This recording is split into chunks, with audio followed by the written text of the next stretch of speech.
Hello, my friends. So, if today is the date of your birthday, April the 24th, this is a reading for you for this year. It is a three-card pull, a general energy card for the year, a challenge you might face in this year, and an action to take to keep yourself in balance this year. And your card for this year is the gem. And the gem is that part deep inside of you, that gift, that talent, that purpose, that um, hard edged, hard worked, pressed in the darkness and pressed in the heat and pressed in the challenges of your life to become a faceted jewel, to become a star in the night, to become a place of true intention and true mission in your life. So this is a year to go inward, to look for your gem, to find what is the thing that lightens you up and glimmers inside of you. You can see it in your outside life. You can find those places that have really felt true to you and alive to you and brilliant to you, and the things that you have brought forward to offer into the world have been recognized. That is the gem inside of you. That is the gem that is calling for you. That is a gem for you to recognize that all of the pain that you have suffered in this world, all of the trials that you have gone through in this world, all of the restrictions and the suppressions and the oppressions and the containments that you have put yourself into, or others have caused you to be into, have been working that raw stone to polish all its edges, to make it gleam, to make it brilliant, to make it its truest sense of originality and authenticity. No gem is the same. No thing that we offered is the same as anyone else offers.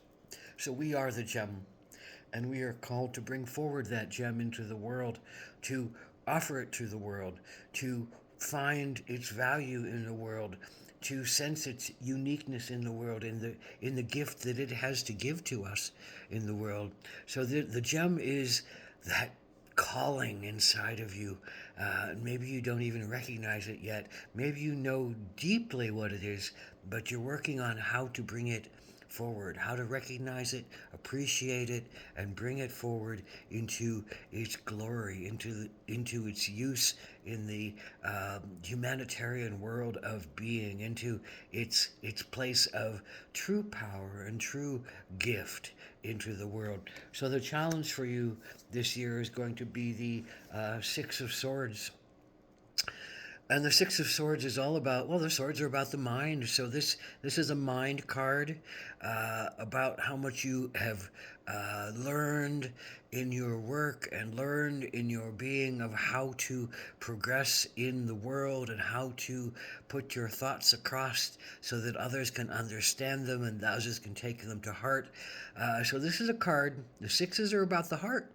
And the heart says you have to listen to the heart. You have to listen and blend the heart with the mind to know what is your true place to go to. This is coming out of darkness, floating on your ship, guided by your better angels of being, going toward the light of day, going toward the voyage of your life. You have to listen to your heart.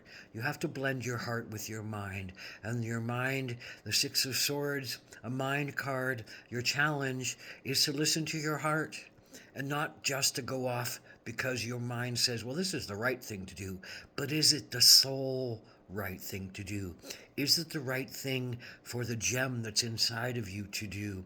Is it the true calling that the gem inside of you wants you to go toward? Or are you just thinking?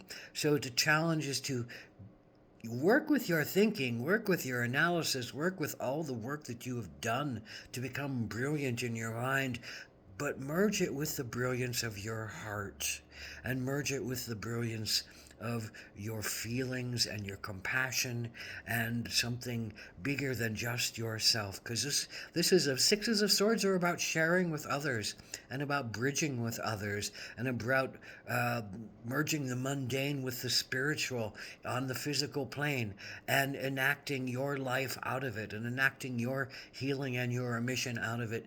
So this is a deep looking at how much you give your power over to other people's minds and what they think you should do, and how much you give your power over to what your own mind thinks it should do when it doesn't take into consideration your heart, your emotions, your soul, your spirit, your authentic truth that sits in the middle.